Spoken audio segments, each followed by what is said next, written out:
నమస్తే. ప్రస్తుతం మనతో పాటు ప్రముఖ డైరెక్టర్, సినీ రాజకీయ విశ్లేషకులు గీతాకృష్ణ ఉన్నారు. ఆయనతో మాట్లాడదాం. నమస్తే సార్. హాయ్. సార్, మనం ఈ మధ్య వింటూనే ఉన్నాం. కుమారి ఆంటీ ప్రభుత్వానికి 50,000 విరాళం ఇచ్చారు అని చెప్పేసి నిన్న వార్త. ఆ వార్తకి ధీటుగా ఒక ట్విట్టర్ హ్యాండిల్ ఒకటి పెట్టారు. మన Telangana hero, one and only Telangana hero ఎటుపోయారు, ఇంతవరకు జాడలేదు పత్తలేదు అన్నట్టుగా ఒక ట్వీట్ చేశారు. దానికి కౌంటర్ గా ఒక వీడియో పెట్టారు. దాని సారాంశం మీకు ఎలా అనిపించింది? యాక్చువల్గా ఫస్ట్ విజయ్ కరెక్టే. యాక్చువల్గా ఎవరు అభిష్ట వాళ్ళది. తర్వాత రెండోది ఏంటంటే కుమారి అంటే మెస్స ఆడు నాకంటే బెటర్ 50,000 ఇచ్చిందంటే అంతే కదా. అని చేతి ఇవ్వకుండా మనం మాట్లాడకూడదు. కానీ నేనంటే ఇచ్చింది కొంచెం పెద్ద అమౌంట్ అయితే మనమే ఒక ఆర్మీ కింద ఫామ్ చేసి నాన్ గవర్నమెంట్ కింద ఆర్గనైజ్ చేసి 2-3 చెప్పాను ఆల్రెడీ కదా. ఆ విధంగా చేస్తే కానీ అందదు. సీఎం రిలీఫ్ కానీ వెళ్ళినప్పుడు ఎక్కడికో వెళ్ళిపోద్ది, అది వేస్ట్. ఇతను చెప్పిన వీడియోలో కొంచెం గర్వంగా అనిపించింది. అంటే నేను కష్టపడి వచ్చాను కదా అని, నేను ఎప్పుడు ఇవ్వాలో అది నా ఇష్టం మీద ఆధారపడి ఉంటుంది. యాక్చువల్లీ అక్కడి వరకు నేను ఏకీపిస్తాను. కష్టపడి సంపాదించిన డబ్బులు జాగ్రత్తగా ఉంచుకోవచ్చు, కానీ చారిటీ అని కొంత ఉంటుంది. యాక్చువల్గా నేను సరదాగా అన్నాను, నేను వేరే లెవెల్ ఇస్తున్నాను. యాక్చువల్గా నాకంటే బెటర్ ఎందుకంటే ఆవిడ లాంటి వాళ్ళందరికీ స్ఫూర్తి ఉంటుందని. ప్లస్ సీఎం కూడా ఆమెకి హెల్ప్ చేశాడు కదా. అందరూ గొడవ పెట్టి తీసేస్తే మళ్ళీ ఇంకో చోట పెట్టుకోమని అన్నీ ఇచ్చారు. కాబట్టి వాట్ ఎవర్ ఇట్ ఈస్, హృదయపూర్వకంగా ఆవిడది కూడా విజయవాడ అనుకుంటా. సో అక్కడ కష్టపడే వాళ్ళకి అందుద్దనే ఉద్దేశంతో ఇచ్చింది. ఇతన్ని ఫోర్స్ చేసి ఎవరన్నా వాళ్ళ ఇందులో పెట్టి నువ్వెందుకు ఇవ్వలేదు అవన్నీ తప్పు. యాక్చువల్గా తన ఇష్టం తనది. తనకు వేరే చాలా ఉంటాయి. చాలా మందికి కార్పొరేట్ సోషల్ రెస్పాన్సిబిలిటీ అని ఒకటి ఉందని చెప్పాను కదా. ప్రతి పెద్ద కంపెనీకి ఒక 10% ఇవ్వాలి కంపల్సరీ. అది సో దాన్ని ఏం చేస్తారంటే వాళ్ళే ఒక ఫౌండేషన్ పెట్టి, ఒక నాన్ గవర్నమెంటల్ ఆర్గనైజేషన్ NGO పెట్టి అందులోకి పెడతారు. వాళ్ళ డబ్బులు వాళ్ళే అందులో పెడతా ఉంటారు.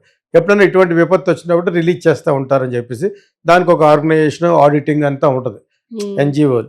మళ్ళీ వాళ్ళ డబ్బులు వాళ్ళే బ్లాక్ వైట్ చేసుకునే కుతంత్రం కూడా ఉంది అందులో. చాలా మంది తెలిసింది.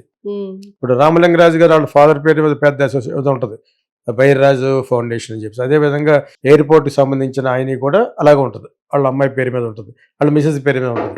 ఈ ఒక్కొక్క దాంట్లో ఎంత ఉంటుంది అనుకున్నా నువ్వు 100 కోట్లు ఉంటుంది. ప్లస్ వేరే కంట్రీ నుంచి కూడా వస్తుంది అనమాట.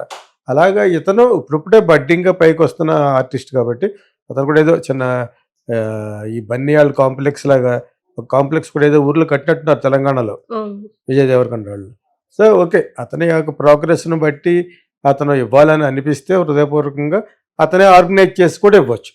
అతను యూత్ కాబట్టి చాలామంది తీసుకెళ్ళి ఒక ఏరియాని అడాప్ట్ కింద తీసుకుని ఎక్కడైతే ఎఫెక్ట్ అయ్యారో వాళ్ళకి కూడా ఇవ్వచ్చు. కానీ అది చెప్పిన ధోరణి కొంచెం హట్టింగ్గా ఉంటుంది. బికాజ్ వీళ్ళందరూ మరి అలాగా ట్రాల్ చేస్తుంటే తప్పు కదా.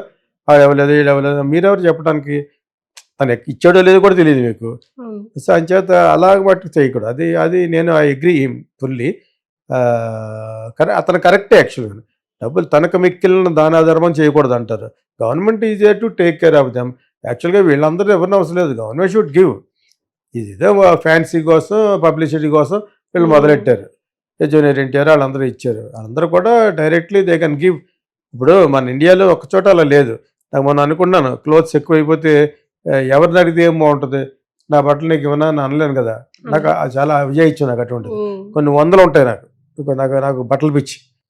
అమెరికాలో అటు చాలా కంట్రీస్లో రోడ్డు పక్కన పెద్ద ఇవి ఉంటాయి అనమాట, డ్రాయర్స్ లాంటి ఉంటాయి అనమాట. డస్ట్బిన్ లాగా కాకుండా కొంచెం అందంగా ఉంటాయి. అక్కడ యూ కెన్ డొనేట్ క్లోత్స్ అని ఉంటుంది. అక్కడికి వెళ్ళిపోయి ఇచ్చేయచ్చు.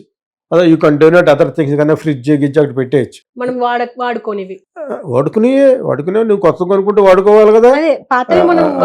పాతయో వాట్ ఎవర్ ఇట్ ఈస్, దానికి ఇచ్చేయాలనుకున్నప్పుడు, డిస్పోజ్ చేయాలనుకున్నప్పుడు అది ఎవరికన్నా అనౌన్స్ చేసి మన వాళ్ళు ఏంటి అది కూడా అమ్మేయడం చూస్తారు, ఎల్లో పేజ్లో OLX పెట్టేసి.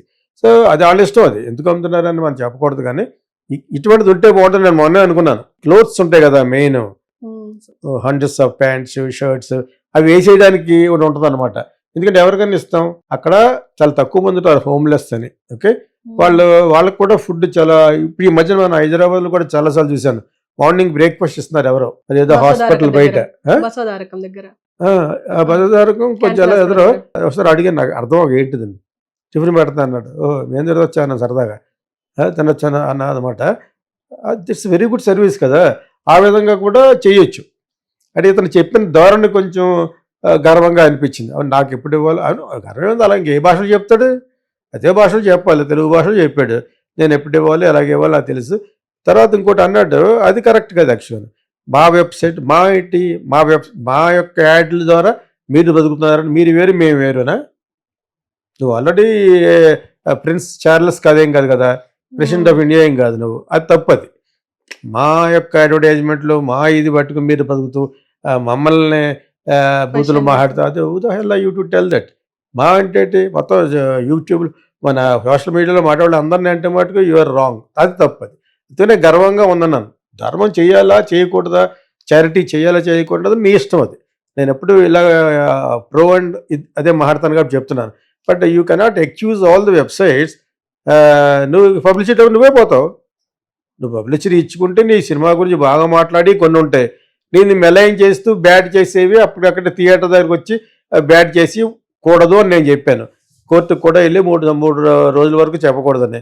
ఓకే, ఇప్పుడు వాళ్ళకి ఇంకా బ్యాడ్ అవుతావు. నువ్వు ఇలా చేయటం వల్ల యువర్ కొంత తెచ్చిపెట్టుకుంటావు ట్రబుల్స్.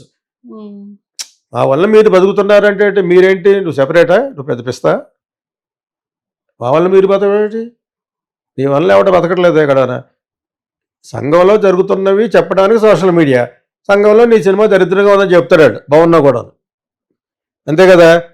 డబ్బులు ఇస్తే బాగా చెప్తారు అనుకుంటాడు, అది డబ్బులు ఇచ్చి తెప్పించుకోపోని అప్పుడైనా డబ్బులు ఇవ్వాలి కదా.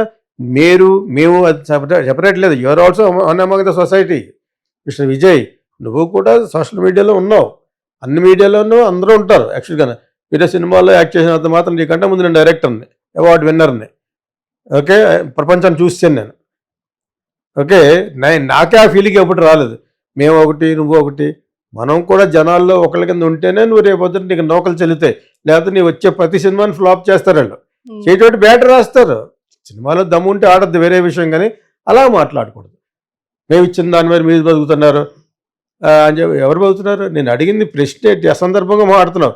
నీకు ఎవడో కామెంట్ చేసి ఎవరో పెట్టింది, అమ్మాయి గీత అన్న అమ్మాయి ఎవరు పెట్టింది కదా, అడిగింది చెప్పింది ఏంటి, మన తెలంగాణ హీరో ఇవ్వలేదని చెప్పింది. ఏదో ఒక దానికి ఆవిడకి సబ్జెక్ట్ కావాలి కాబట్టి, ఏదో నీ మీద కాంట్రవర్సీ చేయాలి కాబట్టి అంది.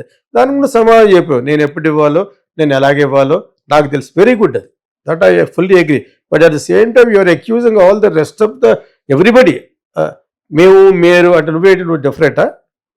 నిన్న మొన్నటి వరకు ఎక్స్ట్రా వేషాలు వేసుకున్న వాళ్ళు చిన్న చిన్న వేషాలు వేసుకుని వచ్చావు కదా, శేఖర్ కమల్ అట్లను. దాని తర్వాత నీ లక్ బాగుంది, పైకి వచ్చావు. That is your stage, you should not forget your stage. ఎంత ప్రొడ్యూసర్ రామనాయుడు అని అంతే, రామోజీరావు అని అంతే, లామినేటర్ మీద వెళ్ళేవాడు ఇక్కడ నుంచి. ఇదే తెలంగాణలో లామినేటర్ మీద వెళ్ళేవాడు. లామినేటర్ అంటే మీరు చూసి ఉంటారు కూడా, మా స్కూటర్ అది, ఆ స్కూటర్ మీద వెళ్ళి వచ్చిన అంత పైకి వచ్చాడు. మీరు ఒకటి మేము ఒకటి అంటే ఎవరైనా పోతారు, మనమంతా కూడా ప్రజలమే. We are all netizens, okay, and citizens of this country. అంతేగాని మేము ఇస్తే మీరు బతకాలి అంత సీన్ అక్కడ చిరంజీవి అన్నమాట. చిరంజీవి అంట కదన్నమాట, ఇస్తే ఎవరికి పోతే అంటారు. పవన్ కళ్యాణ్ అండవు, నువ్వు వాళ్ళు 1/100 కూడా లేవు ఇంకా కదా. అసలు దాని గురించి అలాగ అనుకోండి. నువ్వు అలాగ అన్న వల్ల I'm trying to tell you, I'm correcting you. ఇవ్వాలా ఇవ్వలేదా అనే నీ అభిమతం మటుకు 100% కరెక్ట్. వీళ్ళెవరు చెప్పడానికి, he knows what to give when to give అని, అక్కడ వరకు కరెక్ట్. తర్వాత మా దాని మీద మీరు ఆధారపడతాం. మీరంటే ఏంటి, ఫిన్ ఛానల్స్ నువ్వు, ప్రెసిడెంట్ ఆఫ్ ఇండియా నువ్వు, మోడీయా? You are only an ordinary fellow. Even otherwise yesterday you are an ordinary fellow acting in small characters. Then by your luck of choice you have made it big. దాని తర్వాత కూడా ఇలా వాగినందుకు పోనీ సినిమాలు. I am trying to correct you. You are at the stage, you are in the age where to be corrected. అలాంటి correct చేయకపోతే ఇంకెవడ correct చేయడు. పోతే ఇలా ఇంకా 4 సార్లు గట్టిగా మాడితే లేకపోతే వచ్చే సినిమాని చెడగొట్టేద్దాం అంటారు. యాక్చువల్గా వీళ్ళు ఎంత చెడగొట్టినా కూడా సినిమా బాగుంటే బాగుందని అంటారు, కానీ కొత్త ఎఫెక్ట్ అవుతాం. ఇప్పుడు బన్నీని అతను ఇద్దరు గొడవ పడుతుంటే ఎఫెక్ట్ ఇస్తారు అంటున్నారా? అతను ఇవ్వదన్నాడు బన్నీ. పవన్ కళ్యాణ్ ఫ్యాన్స్ అందరూ ఎఫెక్ట్ ఇస్తుంది అంటారు. అదంతా అవసరమా? ఐఎమ్ సారీ అంటే పోయేది. సో ఇది సామరస్యంగా, బికాజ్ డబ్బులతో కూడుకున్న కళారంగం ఇది సినిమా ఫీల్డ్. ఉమ్. మిగతా ఆర్ట్ లా కాదు, wear money is involve in this art.